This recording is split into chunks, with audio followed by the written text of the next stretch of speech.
On recommence à neuf. Pierre Pépin et Jennifer Gosselin font leur boîte. Bon, la vaisselle, c'est fini après ça. Ce qui a l'apparence d'un déménagement est plutôt un départ pour l'aventure. Le couple de Val-Bélair complétera le tour de l'Amérique en canot. Durée du voyage, 2 ans et demi, minimum. Arrêtez de nous dire que nous autres, on est chanceux. Moi, c'est quelque chose que je peux plus sentir. On n'est pas chanceux, on fait notre chance. Car depuis 2 ans, la priorité de Pierre et Jennifer est d'économiser.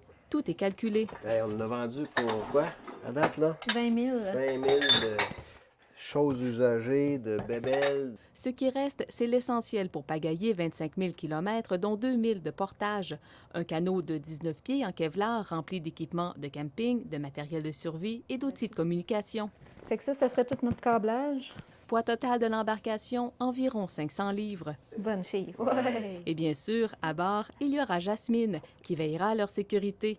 Âgée de 3 ans, elle participe à toutes leurs expéditions. Elle a tellement peur de manquer quelque chose. Elle est tellement contente d'avoir des nouvelles odeurs. Cette soif sera assouvie au cours des 1000 prochains jours. On prend le canal Rideau d'Ottawa jusqu'à Kingston. C'est ça. La baie Georgienne, le lac supérieur, le Mississippi, le golfe du Mexique, pour ensuite revenir vers l'ouest, se rendre en Alberta. Pour terminer, il faut pas que je me trompe, dans ce coin-là, à Tuktoyaktuk. Si tout va bien, ils arriveront dans ce village des territoires du Nord-Ouest à l'automne 2016.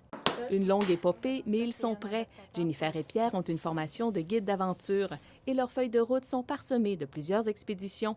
En 2012, ils ont complété 2000 km en canot sur la route des voyageurs. Cette fois-ci, par contre, difficile de prévoir ce qui les attend après le voyage. Est-ce que ça va être de poursuivre sur une autre aventure? Est-ce que ça va être de travailler? J'ai aucune idée, en fait. Car à ce moment-ci, la priorité, c'est la liberté.